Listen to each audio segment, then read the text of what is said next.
Chapter 9, Desire and Distraction. The next morning, it's time for you and Ashton to fly back to the Maldives. But as you board the jet, Ashton's plea for your whole heart weighs heavily on your mind. What if he loses interest once he has me? Have you given any more thought to our conversation from last night? You look over to Ashton and take a deep breath. Ashton, I want to trust you, but being around you makes it hard to think straight. All I want to do is climb in bed with you. My body hums just from one look at you. I can't trust my own judgment. Well, certainly you don't want me to stop. You press your thighs together, trying to ignore the building heat between them. But you can't ignore the desire trying to take hold. You want Ashton badly, but you can't let that cloud your judgment. As the plane takes off, you remember Mercy's words about knowing all Ashton's moves. Do you really want my heart? Or is this something you're just doing to win me over, like you did with Mercy? What did Mercy say about me exactly, about our relationship? You shift uncomfortably in your seat, biting your lip. Your heart can't relaying everything Mercy told you. It's too much. I'm not sure that's helpful for us to discuss. Fair enough. Then let me just say this. I made a mistake letting you go all those years back, and it will never happen again. There's such conviction in his voice that the way he looks at you makes your breath catch. At some point, I have to take his word and give him my heart, or I need to step back. And stepping back is not an option. Yes, it is. Your phone buzzes, jarring you from your thoughts. You flip it open and see a new text. It's from Eddie. Everything okay on set? Glad you didn't die on a broken plane. Excited to hear how Season 2 scouting went. You wince and click your phone off. What are we going to tell him? We didn't actually do much work. I disagree. We tested the sides ourselves. Now we prepared for when the talent complains about sand up there. Groaning, you swat his arm. I'm just worried he'll figure us out. Growing up with Eddie as a brother made your love life very difficult. He was always tuned in to anyone who could possibly hurt you. But he missed looking at his own best friend. Eddie's too involved in every aspect of filming to pay much attention to us. I hope you're right. Ashton puts a hand on your forearm, his touch electric. You try to take a deep breath and focus, but it's impossible. Surely Eddie and the crew will ask questions about our trip, and if we don't come up with a story about how we worked on and the rumors about us secretly dating will start again. Let me ask. Let them ask. We'll have the right answers. Your mouth goes dry as you try to figure out how to handle this. If it helps ease your mind, I have some tips about fielding questions from nosy coworkers. I'd be happy to show you how to wield a silver tongue and what it feels like to use it. Wait till the end. Eddie's ridiculously nosy, so I could use extra ammo. Besides, we work best as a team. Alright then, the first rule about answering questions from a nosy brother, don't. The best way to keep your private life, just that, private, is not to engage. Won't that make him more suspicious? No, because he won't have a chance to think about it. We're going to misdirect him. It's the smoothest way to keep things cordial without inviting conflict. For example, I know I can disarm you with a well-timed smile and a coy comment about what I'd like to do to you. Ashton looks at you with such a dazzling grin that it makes you wish you were seeing it from between your legs. Wow. Misdirection, got it. Let's test it out. Ask me a private question and make it a good one. Okay, what's your... These are the questions. Wildest fantasy. Ashton's eyes widen at your question. Then he clears his throat. Extremely unfair. Now, I want to answer honestly, but in the interest of the lesson, I'll refrain. Damn. His throat bobs a little, but he quickly recovers and adopts an unbothered expression. You're putting me on the spot with that one. My favorite fantasies are all about making my partner happy, over and over and over again. Well, he didn't exactly answer your question, but the answer makes your toes curl. You know exactly what he's doing. but it's like watching a magician. You can see the lie, but it's still working. I see what you're getting at. Now, all I want to know is more. It never fails. You meet his gaze, and you want to reach over and pull his mouth to yours. Will you tell me the real answer, then? That would defeat the purpose of the exercise, but since you're curious, let's try a compromise. If you answer a question, any question, nuggets of truth are always a smart bet. For example, if I felt like you truly weren't going to let it drop, I might reveal something about that little fantasy, like how I've always wondered how you'd punish me for misbehaving. Is it so? I can think of a few options. The point is to let your target draw their own conclusions. You don't have to reveal everything, but give them something to salivate over. You meet your gaze and you shift in your seat, a little overwhelmed by how intensely turned on you are. The third option is action. If words aren't enough and the asker is truly persistent, you can always give them what they really want. He puts his hand on your thigh and you instinctively arch into his touch. All you want are his hands on you. Give them what they really want, got it. After all, you're asking these particular questions because you want to gauge my reaction to you. Right, yes, gauging your reaction. It's hard to hold yourself together. He pulls your hand into his lap and you sharply inhale. He's straining against his pants. You have a hard time not unzipping him right now! As always, I have to be careful of what is on YouTube, because YouTube. You're a very strict teacher. He catches your eye, picking up the suggestive tone in your voice. His gaze darkens as he takes a breath. He arches an eyebrow and sighs. This is a lesson. It's not my fault your mind's in the gutter. It kind of is your fault. Maybe I'll have to improve my methods to instruct you. Your core throbs and you feel a wave of heat spread into your underwear. And I'd like to see. Ashton regards you, plotting his question. Your palms begin to sweat. You know exactly what he's about to ask. So, have you given any thought to my proposal from last night? I should misdirect the question. You take a deep breath, steady yourself, and catch his eye. Oh, I meant to tell you. Your question reminded me of something I did want. What's that? As much as you wish you could answer his real question and let him in, you're not ready, not yet. No matter what goes down on set. You reach over and walk your fingers up his arm and let your hand rest on his shoulder. We make time for each other, to give each other exactly what we need at the end of the long day. Trust me, that won't be a problem. A thrill races up your spine, and before he can press you, you lean over and kiss him. The kiss is unhurried, slow. Despite your earlier desire to stay focused, you can't help but deepen the kiss. Kissing Ashton only makes you hungry for more. You kiss him like you've never been kissed. There's a clash of tongues as you and Ashton taste each other. When you finally pull apart, you're breathing hard, and so is Ashton. Your body is so alive. Are you trying to distract me? Did it work? Yes, we can safely say you successfully navigated my question. All I can think about is your mouth on mine. You're turning into quite the force to be reckoned with. You're teaching me well. We make a good team. He's not wrong. All you can do is hope you can get over the lingering fears and open your heart to Ashton for good. After you touch down and make it back to your trailer, you step out and run into Eddie. Oh, welcome back. Tell me everything. Thanks, it was great. Ashton and I got a lot of work done. Are you okay? Why is your voice so high? Your heart pounds as Eddie smiles at you and Ashton. You can't tell if he suspects what really happened on the trip. You swallow your nerves, channeling the power from your lesson earlier. Well, we found this gorgeous eatery that would be so great. I think it'll film really well. Oh, yeah?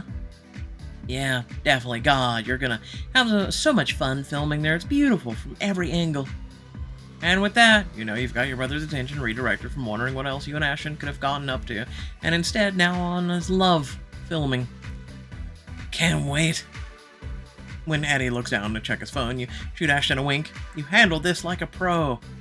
Man, I can't wait to be in Corfu this time next year, if the show's successful, of course. I know it'll be a hit. The talk of Greece finally over, Eddie fills you and Ashton in on what's going on with filming. So we're shooting the Pinulatum episode tonight. We're on Sunset. It's the honeymoon suite. Oh, I can't believe we're here already. Yeah, right. This one is big. We need drama, intrigue, chaos like always. I think Nora can handle that. Oh, I know she can. Cocktails have been procured, and stars have all been reminded of their resentments towards each other. You hold up your hand for Eddie to high five. Eddie, you've really embraced the dark side. You grin and lightly punch his arm. He gives an exaggerated wince and rubs the spot. And what dark side would that be? You have several, actually. Do not. Okay, maybe I do, but I meant the reality TV dark side. Specifically, it warms my heart to see you thriving in this world. I do love it more than I thought. You're doing so well in this role, and it's a far cry from the indie movies you've made. You recognize this as another misdirection, but the awe in Ashton's voice is genuine. He really is impressed. Man, that makes me even prouder, my brother. Well, I do love a good story. The juicier the better, and you can do stuff in reality TV that no one else would ever believe in elevated cinema. You all ready to go bring the drama? With relieved glances at each other, you and Ashton follow your brother back to the beach. As Ashton and Eddie break ahead, you stop by your trailer to grab your clipboard. Mercy is leaning on your door, all looking perfect as always. What a fantastic outfit, repeat. You almost look like you slept in it. Press your lips together, but when you speak, you make sure your voice is positively saccharine. Actually, Ashton had some pajamas brought up to her room for me. He's such a sweetie. Your eye twitches just enough to let you know that you're getting to her. Then I learned how to use a steamer. You're wrinkled to hell and back. I just thought someone should tell you. She saunters off, trying to look unbothered, but there's a stiffness to her shoulders that gets you thinking. If she's that threatened by my wrinkled outfit... Nora, you coming? I bet I could really set her off if I wore something Ashton can't look away from. What in the fresh hell is these shorts? And also the texture. Am I wearing a tarp?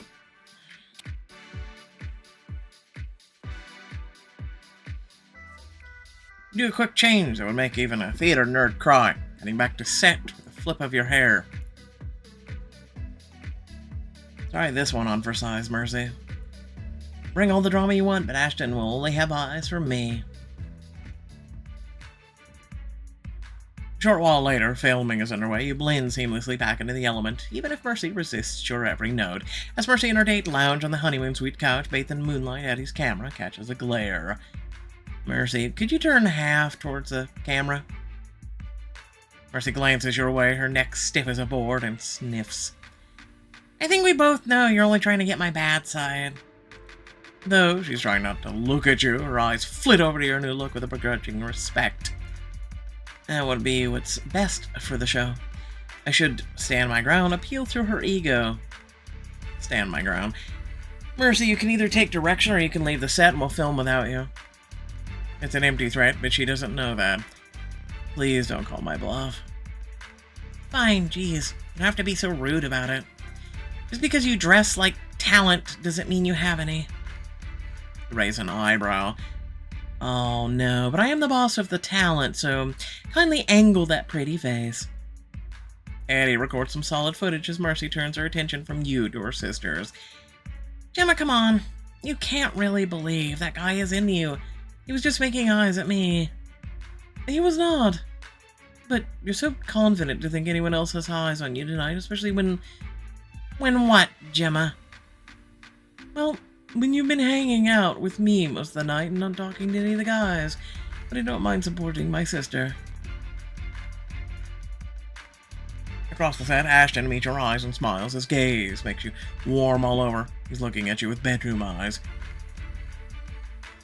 You wink at him, try to focus, but it's hard when he's watching you, looking like that, like he wants to drag you off set to mess around. I can't say I'd protest. Mercy's eyes follow yours to Ashton and notice that he's only got eyes for you. As Mercy zeroes in on the two of you, her date vies for her attention. Mercy, did you hear me? Mercy doesn't respond, so Richie stalks off to talk to one of the other potential suitors. Seeing his golden opportunity, Aaron slips away from Gemma's side to shoot a shot. Hey, Mercy, Ooh, Aaron, take a hint, please. It's so desperate. And this is my opportunity to really create some drama. It's time to poke an unhinged Gemma. Refill Celeste's drink. No, I'm leaving Celeste alone. I like her. On your next break, you settle up to Gemma. She checks her lip gloss in a compact mirror and gives you give her a concerned look. Hey, is everything okay? You don't seem like your usual Gemma shine on. What? I don't. Or maybe you do. It's just hard to tell while being stuck in such close quarters with Mercy. She's definitely on today. Gemma gets a determined look in her eyes and they flash with tears. No worries, I've got you. Just bring it, okay? She whirls around and glares at Mercy. You need to back up and let me have my moment like a good big sister. When has Mercy ever proclaimed to be a good sister, Jim? Satisfied that you've done your job to help stir up more drama, you return to your mark and motion to Eddie's to start rolling. Mercy, you don't have to hog the spotlight every second, you know? You always forget that this is our show. I'm just being myself, Jim. I can't help it if the camera always finds me.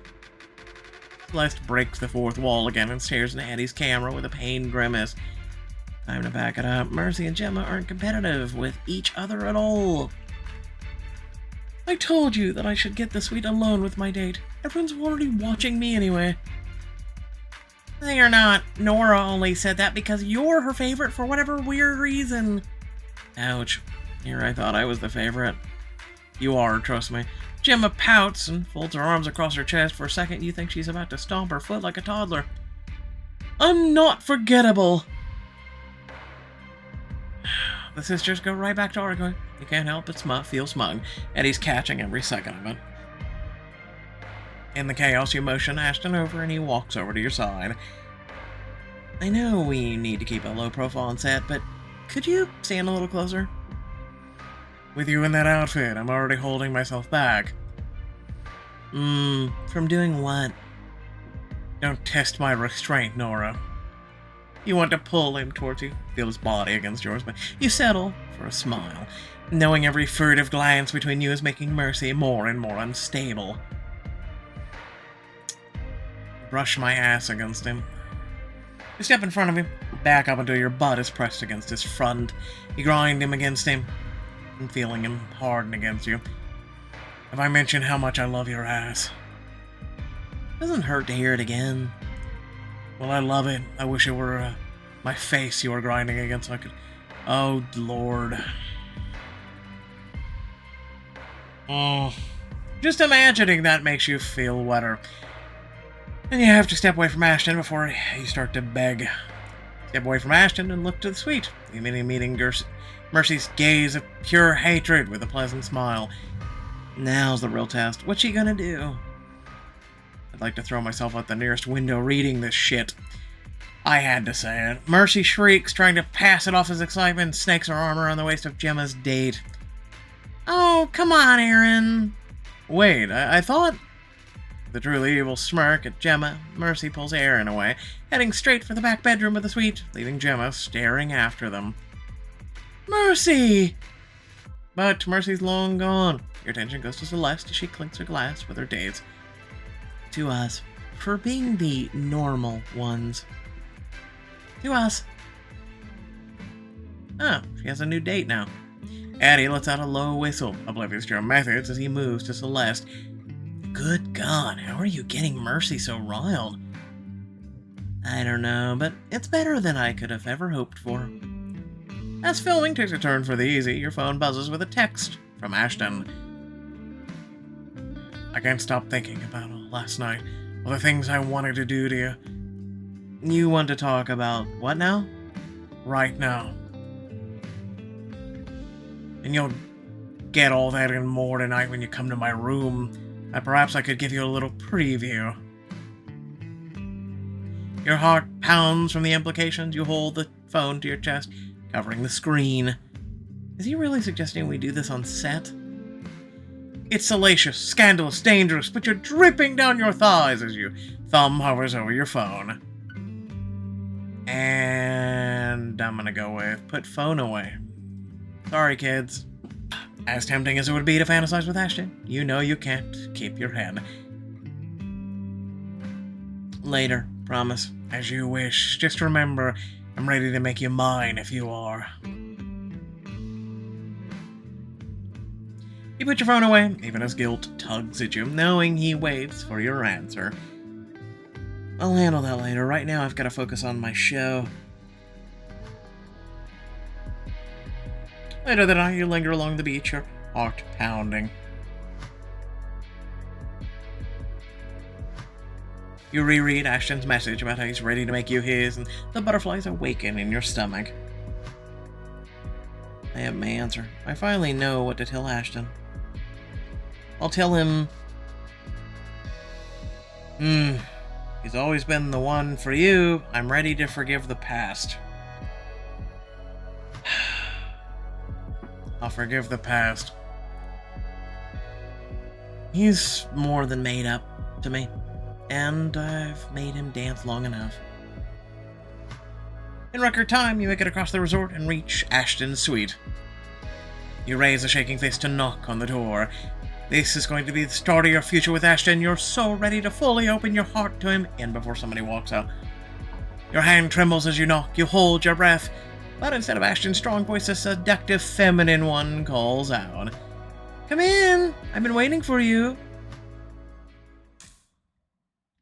I got money on its mercy. Anyway, without further ado, thanks for watching. Please remember to like, share, and subscribe. Head down the description, plenty of things to check out, ways to support, and whatnot. Without further ado, let me say the following. Lord help me with this book. We already covered the look, which, I mean, it looks atrocious. Again, looks like she's wearing a tarp. I don't know what the fabric is. Listen, I'm not a huge fabric guy. Ladies, let me know in the comment section, but literally and figuratively, it's like she's wearing a plastic, like, outfit. Like, you know, I'm just gonna say this.